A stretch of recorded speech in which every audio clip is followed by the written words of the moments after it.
On February 14th, 1975, a couple driving through rural Plaquemines Parish in Louisiana noticed something hanging amidst the trees. Stopping to investigate, they stumbled upon a tragic scene that would briefly capture national attention. At the base of the tree, they found a glass jar containing a handwritten note addressed to Mom and Dad. The boy carried no identification, and authorities would soon refer to him simply as the Plaquemines Parish John Doe. Investigators recovered the note from the jar and discovered it was a lengthy, introspective message from the boy explaining his decision. He wrote that he felt he had never truly developed into a real person, and that he was living in a false, empty existence he could no longer tolerate. The tone was one of profound despair and detachment. He described having a, quote, pervasive melancholy since birth, and believed he had stopped growing emotionally long ago. In the letter, the young man thanked his parents for all the advantages and support they had given him, but implored them not to blame themselves for what he was about to do. He even urged them to consult a psychiatrist to understand his mindset, suggesting there were aspects of his identity or mental state that he himself struggled to accept. Unusually, the note also included a section addressed to the police, and the boy pleaded with authorities not to pursue his identity. He argued that any investigation would accomplish little except to shatter his parents' peace by confirming their worst fears. In a final wish, he asked to be cremated and buried as a John Doe, so his parents could retain hope that their missing son might one day return instead of knowing he was gone forever. Essentially, this teenager tried to erase his own identity to spare his loved one's pain. The content of the note fascinated the public and investigators alike. It was extremely articulate and philosophical, far beyond what one might expect from someone who may have still been in high school. He even referenced the work of sociologist Emile Durkheim on the subject of the act he was doing, indicating he had studied some intellectual perspectives on his situation.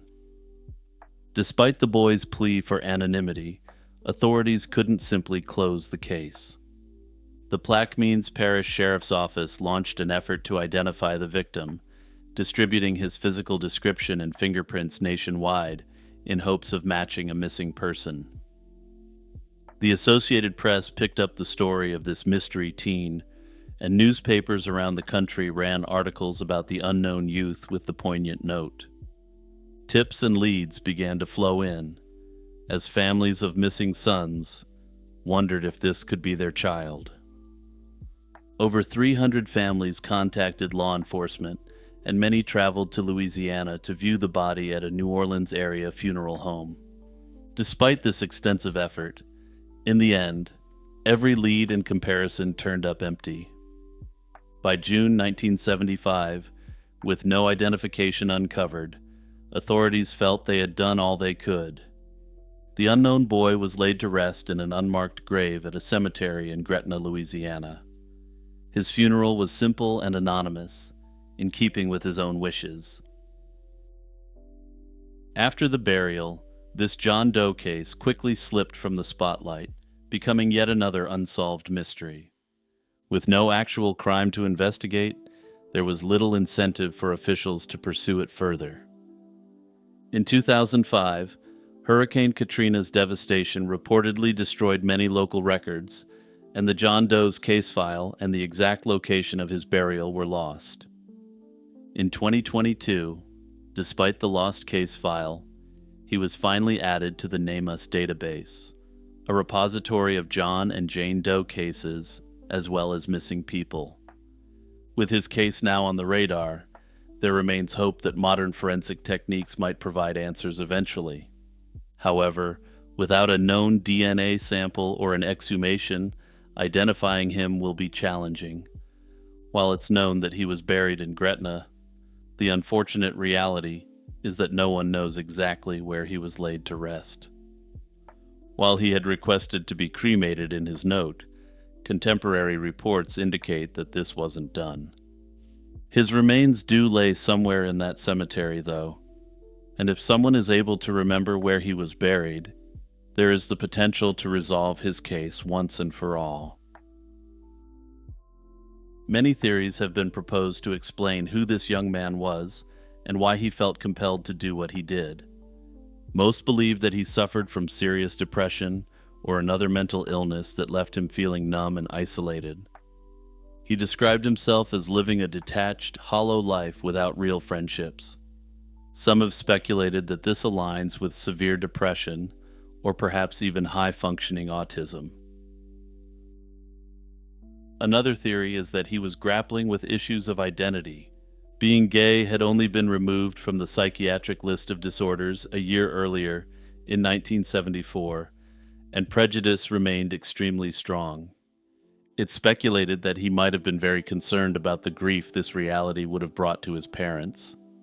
His suggestion that his parents see a psychiatrist to understand what was going on with him hints that there was something fundamental about himself that he felt they didn't understand. Another theory suggests that he may have been a first-year university student living far away from home who suffered from a mental break. This could explain why he was quoting Durkheim in his letter, and the upper end of his estimated age range puts him well within the range of being a student.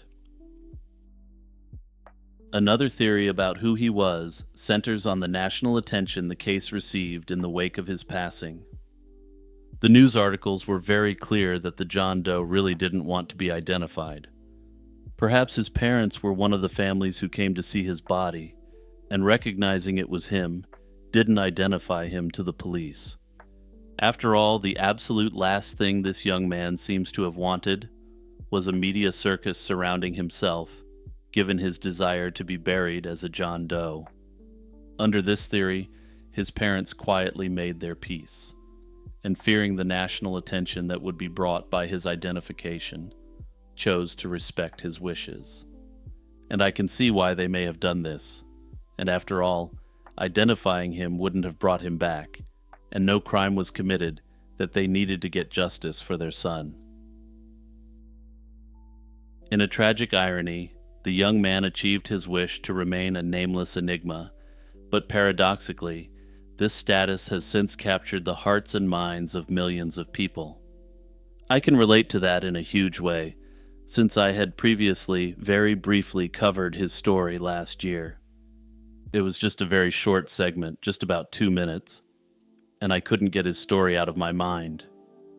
Every few months since that point, I've gone back and looked to see if there was any breakthroughs in his case. And honestly, I'm gonna keep doing that. Perhaps one day we'll know who he was and why he did what he did, but for now, his story will remain one of the most compelling and heartbreaking John Doe cases I've covered. Hey everyone, Jimmy reminding you to like and subscribe and to tap the notification bell and click the share button and send it around to your friends and family. For reasons I don't fully understand, hitting the notification bell is actually way more important these days than hitting the subscribe button.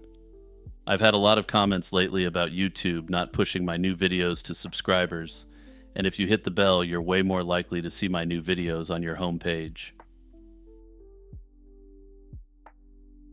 The air over Australia's Bass Strait was perfectly calm on the evening of October 21st, 1978.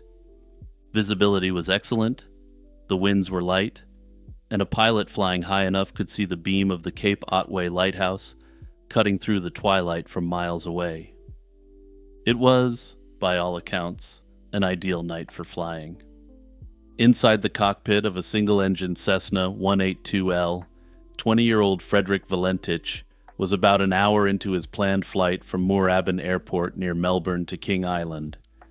At 7:06 p.m., his voice, professional and measured, crackled over the radio to the Melbourne Flight Service Unit. He asked the controller, Steve Roby, a simple, routine question if there was any known air traffic below 5,000 feet. Roby replied that there wasn't. But Valentich insisted there was something there. He could see something. He described 4 bright lights, like landing lights, on what he thought was a large aircraft. He said that it had just passed about 1,000 feet above him at an incredible speed. Over the next 6 minutes, a routine flight spiraled into one of aviation's most profound and enduring unsolved mysteries. The conversation that unfolded between the lone pilot and the ground controller was one of escalating strangeness. Valentich reported that the object was now approaching him from the east. His tone wasn't one of outright panic, but of genuine, deepening confusion. He suggested the other pilot was playing around with him, orbiting him 2 or 3 times at speeds he couldn't identify. Roby, unable to see anything on his radar, pressed for details. Valentich struggled to provide them. He described the object as a long shape with a shiny metallic surface and a green light on it. At one point, he reported that the object had simply vanished, only to reappear moments later from a different direction. Then came the most unsettling part of the transmission. Valentich stated that his plane's engine was beginning to run rough. He told Roby his intention was still to fly to King Island, but his focus was on the object now hovering directly above him. Roby asked him once more to identify the craft. Valentich's final chilling words were, quote, "It's hovering and it's not an aircraft." Following that declaration, his microphone remained open, while bizarre noises came through. Then there was nothing but absolute silence, and Frederick Valentich had vanished, never to be seen again. Frederick Valentich was, by all accounts, consumed by a passion for aviation. He was a member of the Royal Australian Air Force's Air Training Corps and was absolutely determined to build a career as a pilot. Aviation was his central ambition in life, but his dream was proving difficult to achieve. He had applied to enlist as a military pilot twice, but was rejected both times due to inadequate educational qualifications. Undeterred, he pursued a commercial pilot's license as a civilian, but his academic struggles continued. He had a poor achievement record, having failed all 5 of his commercial license examination subjects on 2 separate occasions. Just a month before his disappearance, he had failed 3 of those subjects for a 3rd time. His record also included several questionable flying incidents. He had been formally warned for straying into a controlled zone in Sydney and had twice deliberately flown into clouds. This cloud issue was an infraction for which authorities were reportedly considering prosecution, since he just kept doing it. This paints a picture of a young pilot whose confidence may have significantly outpaced his proven competence. It also shows that he was someone who might be prone to taking risks for no real apparent reason. Adding another critical layer to his psychological profile was a deep personal interest. According to his dad, Frederick was an ardent believer in extraterrestrials and had expressed concerns about being attacked by them. While it appears to be undoubted that he believed in them, some have questioned whether he really believed that he would come under assault. This pre-existing belief system provides a powerful lens through which his final, terrifying report can be interpreted. The flight plan itself had some pretty severe inconsistencies from the very beginning. The aircraft was a reliable workhorse of a plane, and it had just passed a 100-hour inspection with flying colors. Curiously, Frederick had filled its tanks with enough gas for 300 minutes of flight, a fact that would fuel significant speculation on this case. And I'm just going to pause there for a second, because I didn't realize what I had written there until I was recording. Anyway, this fuel gave him 500 miles of range, when he only needed 150 miles of range to get to King Island and back. The flight plan he filed was straightforward.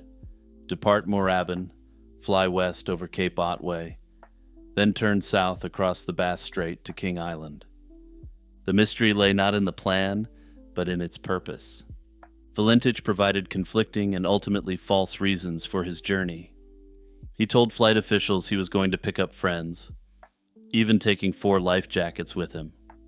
He told his family and girlfriend he was going to collect crayfish. Investigations later confirmed that no one was waiting for him on King Island, and there were no crayfish to be had. The most glaring anomaly was a critical procedural failure. For any pilot intending to land at an uncontrolled airstrip like King Island's at night, it was standard and necessary procedure to call ahead and arrange for the runway lights to be turned on. Valentich never made that call, and this omission, combined with having way too much fuel, strongly suggests that he never actually intended to land on King Island. The destination seems to have been a fiction, a cover for a flight with a different, unknown purpose. That said, there were clearly some competency issues with Frederick's flying ability, so it is always possible that he simply forgot to make this critical call to the airstrip in advance. He also seems like he was more than a bit of a cowboy in the cockpit, so he may have simply wanted to attempt a more dangerous landing. This case has been highly controversial, and there's been numerous theories to explain what happened to Frederick, ranging from down to earth to out of this world. The most widely accepted conventional explanation centers on a deadly phenomenon known as spatial disorientation. Flying over a featureless body of water at dusk, with the horizon blurring into darkness, can trick a pilot's senses. An inexperienced and perhaps incompetent pilot could easily lose their sense of which way is up. In this state, the aircraft's own lights reflecting off the calm water below could appear as another craft maneuvering beneath him. Alternatively, the 4 bright lights he reported could have been a conjunction of the planets Venus, Mars, and Mercury, along with the bright star Antares. To a disoriented pilot, these stationary celestial bodies could create the powerful illusion of an object pacing his aircraft.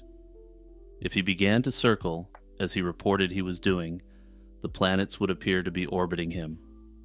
Distracted and trusting his faulty senses over his instruments, he could have inadvertently put the Cessna into what's known as a graveyard spiral. This is a tightening, descending turn that becomes unrecoverable, leading to a high-speed impact with the water. Another set of theories looks not to the sky, but to Valentich's state of mind. His lifelong dream of a career in aviation was clearly stalling out in a major way. He wanted to be an aerial ace, and his chances of becoming a military pilot were completely shot. His chances of becoming a commercial pilot were also rapidly dwindling. The repeated exam failures and the looming threat of prosecution for his flying infractions represented significant psychological blows.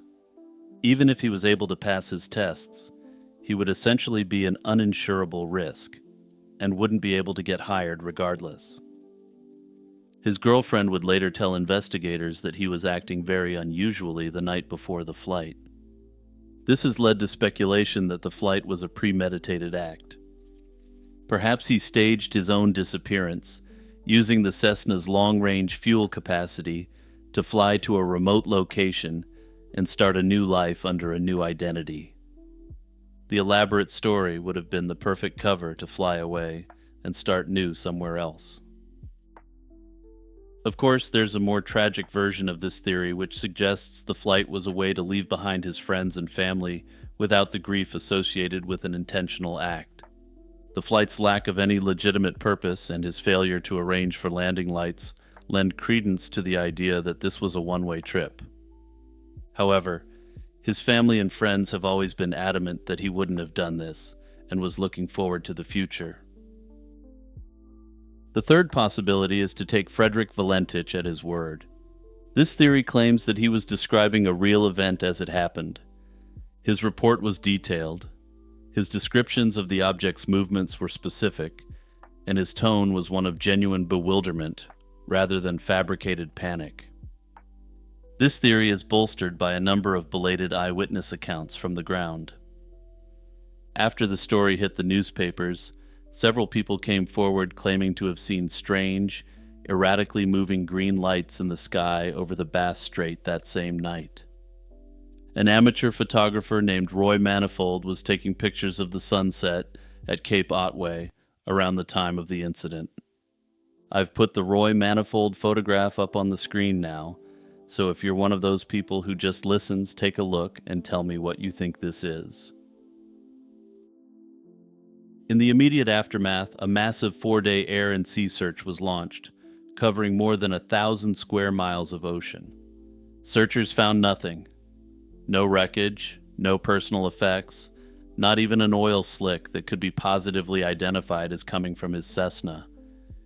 It was as if the pilot and his plane had simply been erased from existence. The Australian Department of Transport conducted a thorough investigation, but was ultimately unable to determine a cause. The official file was closed with the verdict, presumed fatal, for Valentich, leaving the case officially unresolved. For 5 years, the mystery hung in the air, fueled only by speculation and the haunting radio transcript. Then, in 1983, a piece of physical evidence finally surfaced. A piece of an engine was found washed ashore on an island hundreds of miles away. The Bureau of Air Safety Investigation confirmed that the part came from a Cessna 182, but was unable to determine if it specifically came from Valentich's aircraft. In the end, no one can say for sure what happened to Frederick Valentich, which is perhaps why his case remains so well known and widely discussed until this day. If you're a regular viewer, you know I don't usually ask this, but I'd definitely like to hear which theory you prefer in the comments below. I know there's also a bunch of theories out there on this one that I didn't touch on, but that's just because the lack of certainty gives theorists ample room for speculation. In late October 2004, construction workers clearing an old racetrack in New Jersey made a grim discovery: the skeletal remains of a young woman. The location was the former Malibu Grand Prix go-kart track in Mount Laurel, Burlington County, a once bustling entertainment center abandoned for years. To this day, the victim's identity remains unknown, and she is remembered only as the Burlington County Jane Doe.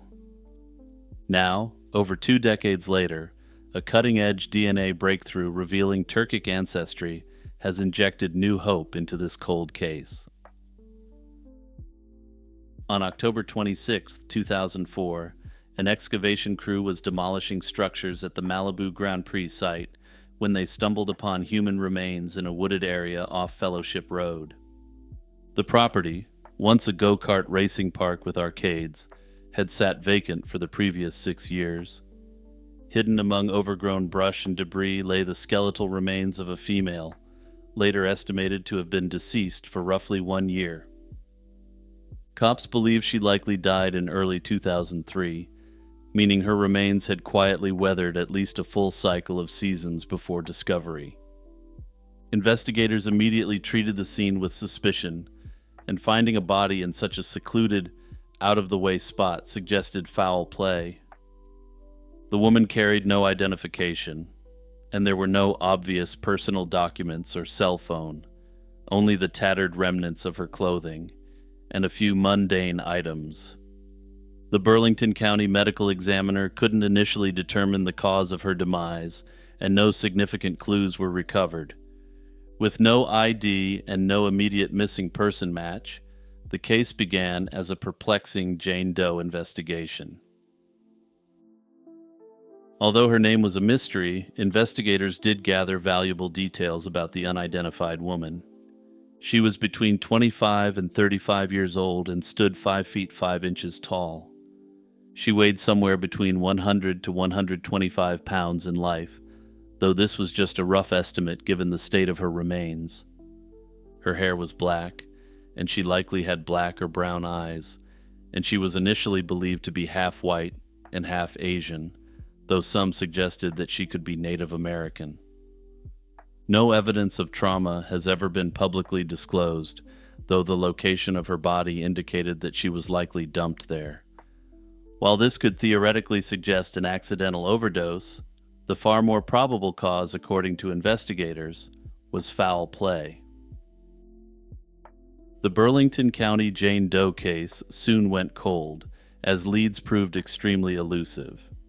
Given her background, it was relatively easy to rule out missing individuals, but this didn't lead detectives to a match. She had some features that could cross ethnic categories, and as it would turn out, she would come from a background that's fairly rare in America. For years, the New Jersey State Police Cold Case Unit periodically revisited the file. They circulated a forensic sketch of the woman's face in hopes someone would recognize her, but no one ever did. Fast forward to 2025, nearly 21 years after her passing, and science finally cracked open a new avenue. Forensic specialists managed to extract a usable profile from the Jane Doe's remains after multiple earlier attempts had failed. Astria Forensics, a California-based lab, performed advanced DNA extraction and sequencing on the degraded samples, achieving a genealogy-ready profile. This genetic profile didn't end up leading to a match, but it revealed something fundamental about her. The Burlington County Jane Doe's DNA indicated that she was of Central Eurasian descent, specifically of the Turkic ethnic group. In other words, her closest genetic relatives, the very distant cousins showing up in databases, traced to populations from countries like Kazakhstan, Kyrgyzstan, and Uzbekistan. Of course, when a Jane Doe shows up with both Asian and European features, investigators never jump to the conclusion of, well, she must have been Kazakh. It suddenly made sense why no local missing persons report matched her, despite her distinctive background. She may not have originally been from the United States at all, and may have had no family or friends to report her missing. The Ramapo College of New Jersey's Investigative Genetic Genealogy Center worked with state police to determine next steps. In September 2025, they went public with the new information, hoping it might reach someone who recognizes the description. They even created a fresh outreach campaign, encouraging her sketch to be shared around Turkic community groups, both in the States and abroad. With the evidence available, several theories have emerged about the Burlington County Jane Doe's life and tragic end. One theory is that she may have been a recent immigrant or foreign national who came to New Jersey not long before her passing. Given her Central Asian ancestry, she could have moved to America for work, study, or for marriage. If so, it's possible that no local authorities were aware she was missing because her family might be overseas. Language barriers or immigration status could have prevented a timely missing persons report. Tragically, if she had few friends or contacts here, her disappearance might have gone nearly unnoticed by anyone. Another theory suggests that she may have been a tourist who was traveling solo in the United States. Some have theorized that she could have been on a tour of the entire country, and that her friends and family back home may not have known where she was when she disappeared. Without knowing where exactly she was traveling, and faced with a language barrier, there may have been no way to meaningfully report her missing.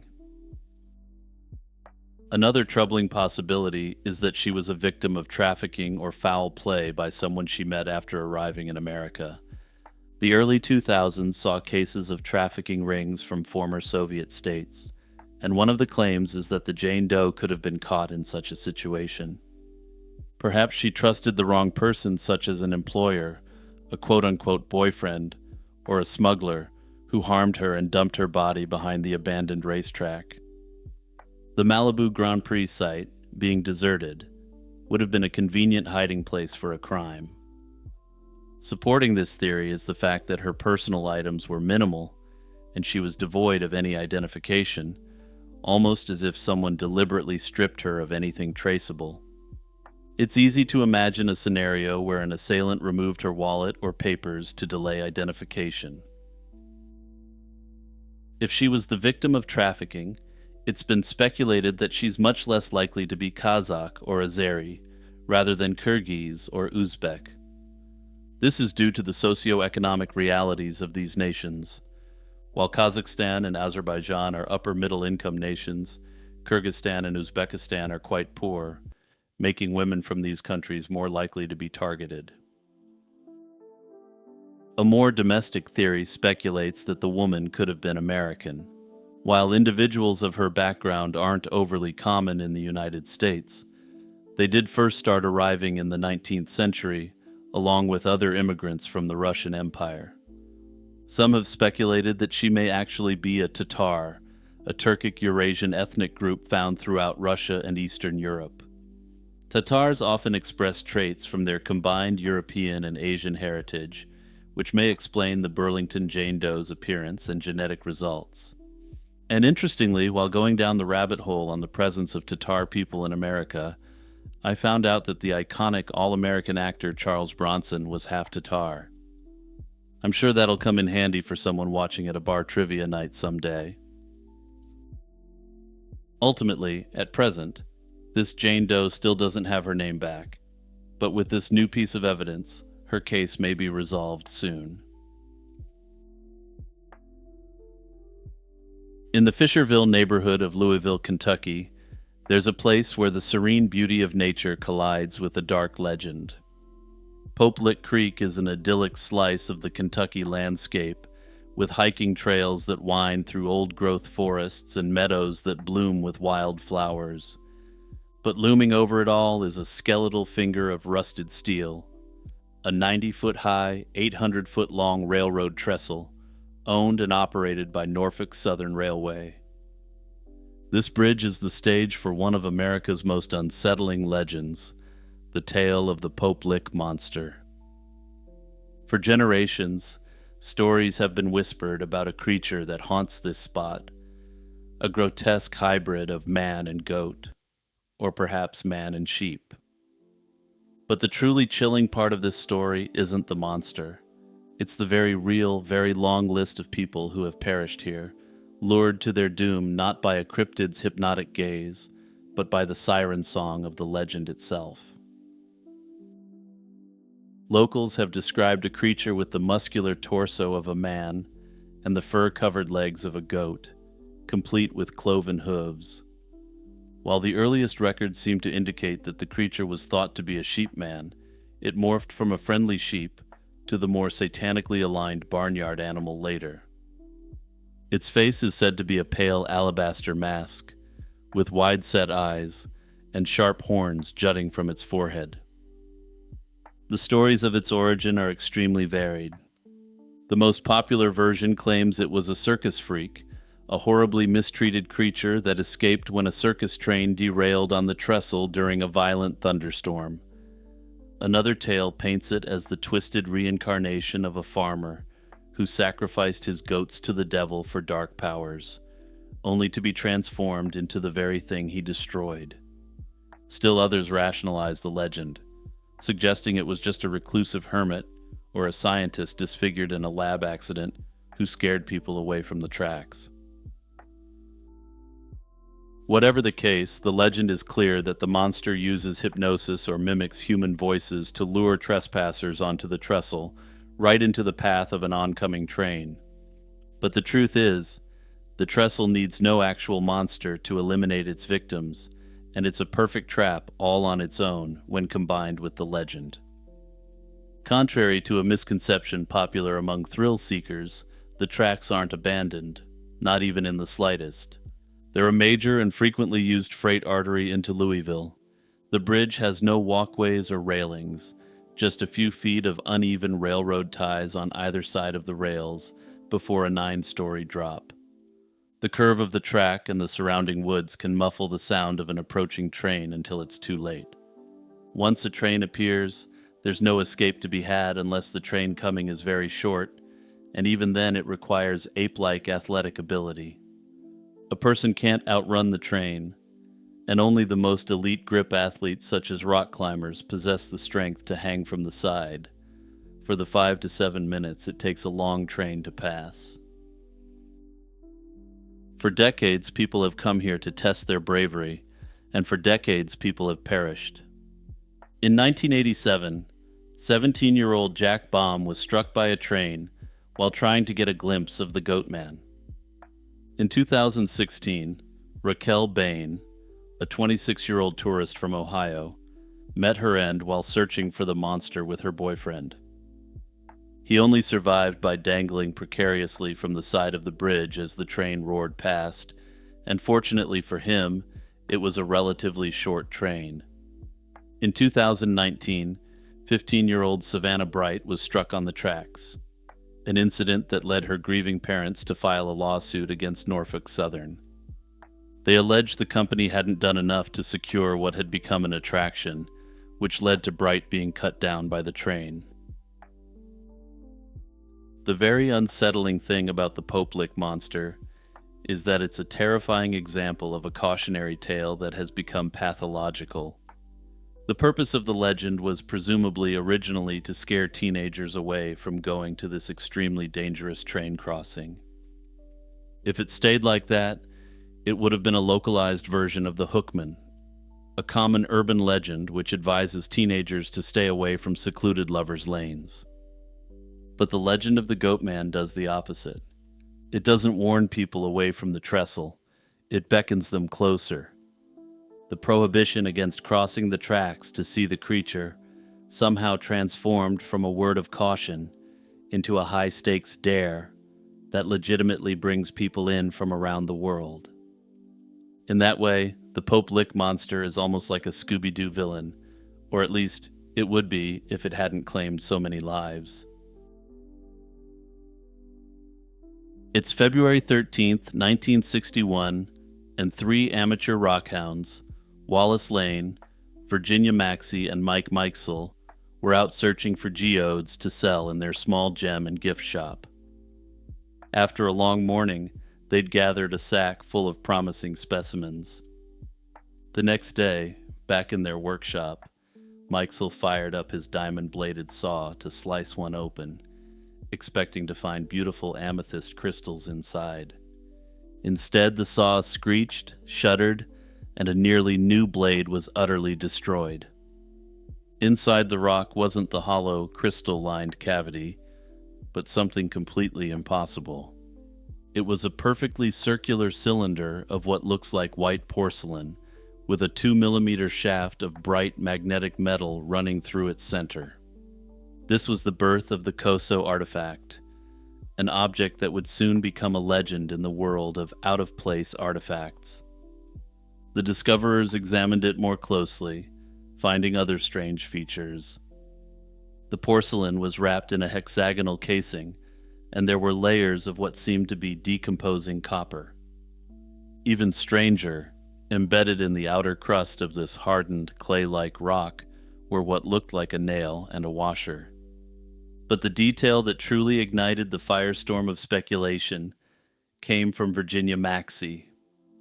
She claimed that an unnamed geologist had examined fossil shells on the object's surface and declared that the nodule had taken at least 500,000 years to form. If this was to be believed, what they found was a 500,000-year-old machine-made object.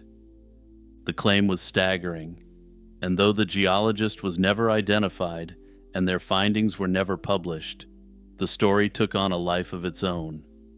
It was supposedly the perfect oopart, a piece of advanced technology where it shouldn't possibly exist. The theories that erupted were as spectacular as the claim itself. For some, this was tangible proof of a lost, hyper-advanced ancient civilization like Atlantis or Mu, a relic of forgotten science. Others looked to the stars, suggesting it was a piece of equipment dropped by prehistoric ancient astronauts during a visit to Earth. A third popular theory proposed it was the result of a time traveler's mishap, a modern device accidentally left behind in the deep past. The artifact also became a celebrated piece of evidence for young Earth creationists. While it seems paradoxical for those who believe in a 6,000-year-old Earth to champion a 500,000-year-old object, their goal wasn't to validate the age. Instead, they used it as a tool to argue that scientific dating methods were fundamentally flawed. If geologists could be so wrong about this rock, they argued, then their dating of everything else must be unreliable too. Interestingly, these young Earth creationists were essentially the first ones to unequivocally be on the side of the final scientific explanation. For decades, the mystery festered, fueled by a few grainy photos and X-rays. The artifact itself vanished from public view, held by Wallace Lane, who refused to let anyone else examine it. But in the late 1990s, a pair of skeptical investigators, Pierre Stromberg and Paul Heinrich, decided to solve the case once and for all. They started with the most basic claim about whether the object was a geode at all, and the answer was disappointing. Geodes have very specific characteristics: a hard outer shell of chalcedony and an inner lining of quartz crystals. The Koso artifact had neither, and its encasing material was soft, with a hardness of only 3 on the Mohs scale. It wasn't a geode, it was a concretion, and this distinction is critical. While geodes take millennia to form, concretions can form rapidly. When an iron or steel object is left in the ground, the process of rusting can cause minerals in the surrounding soil and water to precipitate and cement sediment around it. This forms a hard nodule in a matter of decades, not over the course of untold eons like a geode. The foundation of the mystery, the immense age, had crumbled, but they also wanted to find out what the object actually was. Using the old X-rays that were publicly available, Stromberg and Heinrich had a hunch and reached out to an unusual group of experts, the spark plug collectors of America. The reaction was immediate and unanimous, and the collectors positively identified the object as a 1920s-era Champion spark plug, the kind widely used in Ford Model T vehicles. Suddenly, every mysterious detail clicked into place. The porcelain cylinder was the plug's insulator, and the hexagonal casing was the impression left by the plug's steel hex nut. The case was effectively closed, but the final confirmation came in 2018. Stromberg was contacted by the family of one of the discoverers and was finally able to physically inspect the artifact. A geologist from the University of Washington confirmed it was a simple iron oxide concretion. Importantly, the geologist found no evidence of the fossil shells that had started the 500,000-year-old claim in the first place. The Koso artifact wasn't a relic of Atlantis, a piece of an alien spaceship, or a time traveler's lost tool. It was very literally a piece of trash. Still, the mystery of the Koso artifact isn't entirely resolved at this point, even if the underlying issues all are. Whether the Koso artifact was an intentional hoax or a case of mistaken identity remains debated, though most evidence points to the latter. It's believed that the original finders thought they had discovered something truly spectacular and took it to an amateur geologist who provided quote-unquote confirmation. It's speculated that after that point, they ended up taking it to someone more reputable who advised them it was just a plain old concretion. After that, it's speculated that the original finders didn't really want any more attention on the object. That said, it's impossible to know if the story was a deliberate fabrication or simply an extraordinary misunderstanding.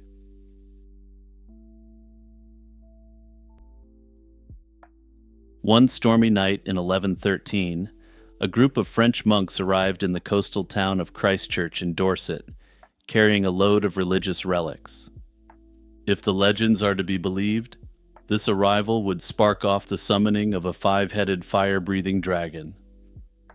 The monks sought shelter in the local monastery, but were turned away by a local abbot, who feared these relics would draw attention away from their local religious artifacts. Drenched and desperate, the monks found refuge with sympathetic townsfolk. The locals opened their home to host the weary travelers, even giving up their own beds. Grateful, the travelers prayed for their benefactors. By morning, as the story goes, their prayers had yielded a legitimate miracle. The crippled daughter of a poor herdsman who sheltered with them awoke with her foot magically healed and the ability to walk without pain. As the monks departed at dawn, they were suddenly overtaken by 2 riders shouting dire news. Christchurch was under attack by a dragon. Looking back, They saw a massive five-headed dragon flying in from the sea, belching sulphurous flames onto the town. The inferno it caused raged through Christchurch, but there was something otherworldly about this fire. The only structure that was on fire was the monastery that had refused the monks' hospitality to preserve their own business interests. The monks of the burning monastery tried to save their religious relics, but the dragon attacked and destroyed all the relics. Humbled and terrified, the once proud abbot knelt down and begged forgiveness for his lack of charity. Thus, the legend concludes with poetic justice, a clear moral that kindness and faith were rewarded, while greed and pride met a fiery fate. Though fantastical, the Christchurch dragon saga appears in medieval writings, albeit in evolving forms. The earliest report comes from Guibert of Nogent, a monk who chronicled the 1113 incident soon afterward. He recounted that an English town the travelers visited was indeed engulfed in flames after they left, and that a monastery took most of the damage. However, he attributed the disaster to a lightning strike sent by heaven to punish sin, with no dragon in sight. Only later did the specific town of Christchurch and the dragon itself enter into the narrative. In the mid-12th century, Herman de Tournai rewrote the incident, naming the town as Christchurch and replacing the lightning bolt with a fearsome five-headed dragon. Like the lightning bolt, the dragon was clearly the instrument of God's wrath in the story. This dramatic embellishment caught on, with further details being added in, including the miracle involving the crippled daughter of the herdsman. Interestingly, authentic local records corroborate parts of the story's backdrop. In 1113, the monastery was led by a man who had been found to be appropriating church funds, which fits the legend's ungenerous priest. However, it omits any mention of a fire or rebuilding of the church then, suggesting no literal incident occurred. That said, the records indicate that the church had significant renovations, perhaps due to damage, beginning in 1094.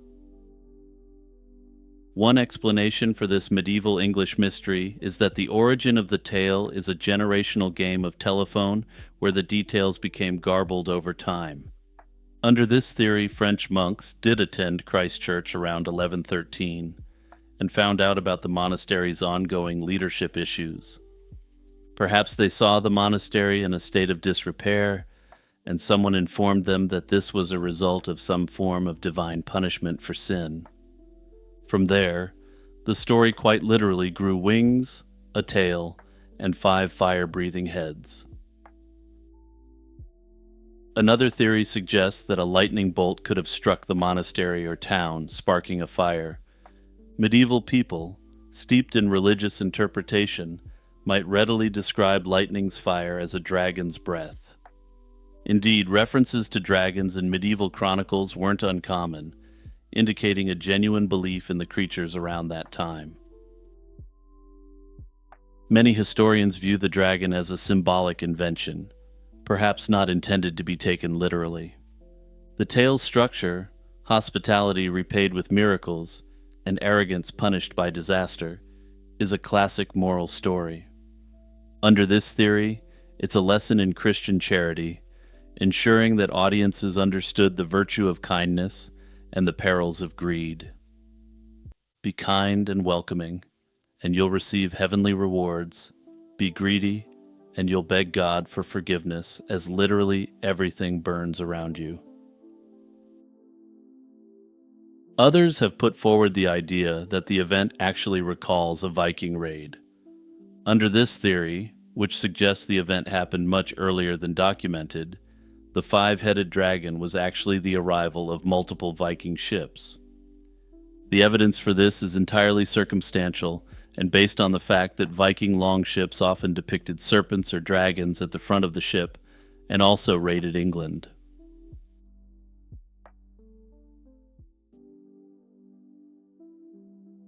In the middle of the 9th century, a Varangian Viking chieftain named Rurik is said to have been invited to rule over the restless towns of the Eastern Slavs.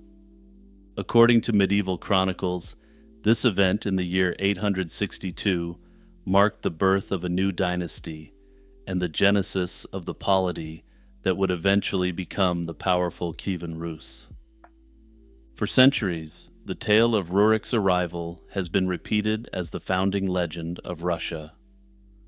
But was Rurik truly a historical person, or a figure of legend created to explain the origins of the first Russian state?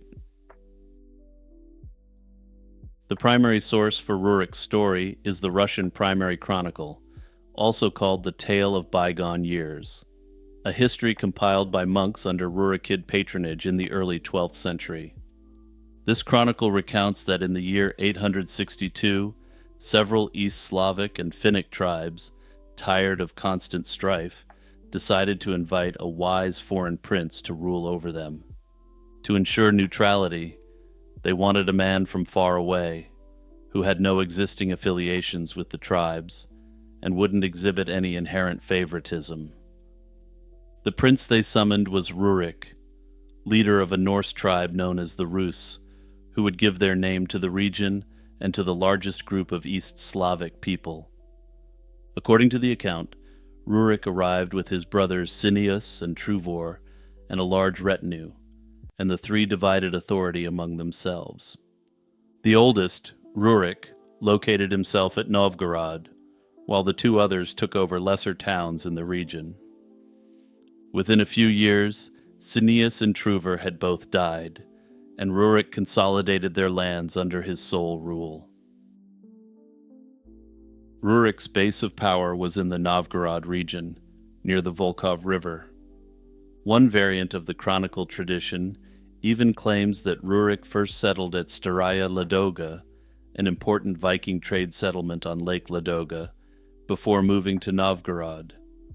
These details suggest that the chroniclers linked Rurik with known Viking enclaves of the time.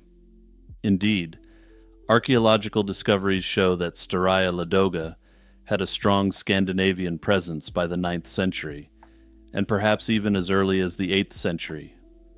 Norse-style artifacts associated with Norse gods, and hoards of Persian silver coins have all been found there. These are proof that a Viking network was well established before Rurik's purported arrival. Such evidence makes it plausible that a Varangian leader like Rurik could have seized control of Ladoga and Novgorod in the mid-800s. The chronicle portrays Rurik's rule as legitimate and consensual. The tribes allegedly chose him to govern. Modern historians, however, approach this claim with skepticism. The primary chronicle was written over 2 centuries after Rurik's time, and had a political motive to legitimize the ruling dynasty of its author's era. It's likely that reality was messier, and perhaps Rurik was a warlord who took power by force, or arrived as a hired commander, and then usurped authority. The idea that the Slavs and Finns peacefully called a foreign prince may be partly a legend to justify why Norsemen found themselves ruling the region. That said, there are numerous examples of foreign princes being invited to rule regions in the medieval period, though these come from feudal societies rather than tribal ones. According to the chronicles, Rurik ruled in the north until his death, traditionally pinned in the year 879. After this, his kinsman Prince Oleg became regent for Rurik's young son Igor. Prince Oleg wielded substantial power and subsequently expanded the territory dramatically. In 882, Oleg led an expedition south, captured the city of Kiev from other Viking lords, and declared it the new capital of a united Varangian realm. This act joined the northern and southern centers and is often regarded as the formal beginning of the Kievan Rus' state. Oleg and later Igor, who reigned as Grand Prince from 912 to 945, thus cemented what Rurik had begun. They had successfully established a dynastic rule over a federation of East Slavic tribes stretching from Novgorod to Kiev. The dynasty that sprang from Rurik's line, the Rurikids, would continue to govern these lands for centuries. Rurik's descendants, through Igor and beyond, became the princes of Kiev and later the grand princes of Vladimir and Moscow, tracing their lineage back to the Varangian founder. This Rurikid dynasty remained in power until 1598, when the last Tsar of Rurik's bloodline died. While the main branch of the Rurikids died with Fyodor I, Vasily IV spent some years as a claimant to the Tsardom during the times of trouble. Rurik's story has figured prominently in the historic debate between Normanist and anti-Normanist schools of thought. The Normanist view holds that the founders of the early East Slavic states, Rurik and his followers, were Norsemen who imported their leadership and helped form the early state. The anti-Normanist perspective, on the other hand, downplays or denies the Varangians' role, insisting that the East Slavs' development didn't depend on outsiders. In earlier centuries, this debate often had nationalistic overtones, as some Russian historians were reluctant to acknowledge that a Viking from abroad could have founded the Russian state. Today, evidence strongly favors the Normanist position. Multidisciplinary research, including archaeology and linguistics, confirms a significant Scandinavian presence in the 9th century East Slavic lands.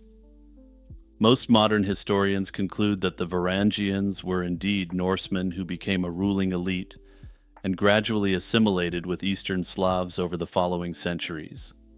The Normanist theory is now mainstream, whereas modern anti-Normanist claims are generally regarded as historical revisionism, driven more by ideology than by evidence. In other words, while the exact degree of Norse influence can be debated, the mainstream scholarly consensus acknowledges a Scandinavian origin for Rurik and the early Rus's leadership. Even accepting the Norse contribution, historians continue to debate the historicity of Rurik himself. The chronicles are our only direct source on Rurik's life, and they mix factual events with legend. Some scholars have treated Rurik as an actual chief who really did rule Novgorod, while suspecting that the tales of his brothers, Cineas and Truvor, were mythical additions. Other scholars have argued that Rurik was a largely legendary figure, a convenient fiction to personify the establishment of Varangian rule. Under this theory, Vikings did establish rule in the region, but there was no individual named Rurik. The true founder of the Varangian states in the era were lost to time, and the later chroniclers simply invented tales which broadly conformed to what they knew of history. Some have even tried to equate Rurik with Rorik of Dorestad, a 9th century Viking documented in Western Europe. The theory that Rorik of Dorestad and Rurik of Novgorod were the same person is built on circumstantial but compelling evidence. The strongest argument comes from the chronological overlap. Rorik, a Danish Viking who ruled parts of Frisia under Frankish overlordship, is last mentioned in Western European records around 873. Around this same time, Rurik is said to have begun ruling in Novgorod, according to the primary chronicle, which places his arrival in 862. Rorik's sudden disappearance from Frankish sources and Rurik's sudden appearance in Eastern ones have led some to see a possible connection. Also, it's notable that the years are less than 10 years off from one another.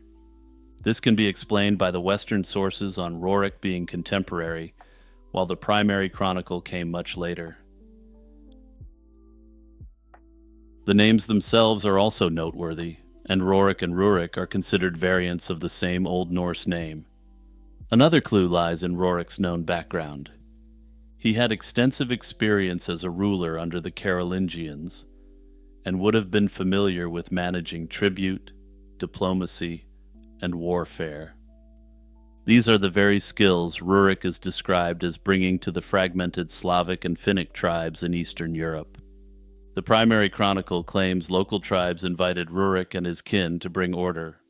something a politically seasoned figure like Rorik could plausibly have done. Still, there are limitations, and the primary chronicle doesn't explicitly link Rorik to Novgorod or mention Frisia at all. Further, we generally like to view the Viking world as segmented, viewing what was going on in the Volga region and Eastern Europe as being separate from Western Europe. This is a view that some historians believe wouldn't have been adopted by Norse people themselves. Norse adventurers traveled long distances routinely. In this light, the idea that a Norseman could serve the Carolingians as a vassal and then subsequently establish a tribal kingdom in Eastern Europe isn't implausible. All that said, most historians view the Rorik-Rurik theory as interesting and speculative, but ultimately impossible to prove based on the present evidence. Further archaeological evidence, such as a find indicating some sort of link between Frisia and Novgorod, may enhance this possibility, depending on what the evidence is. In light of such perspectives, Rurik is best described as a semi-legendary founding figure, based on the evidence as it presently stands. The general consensus is that it's most likely there was a real Viking leader in the 9th century who established himself around Novgorod.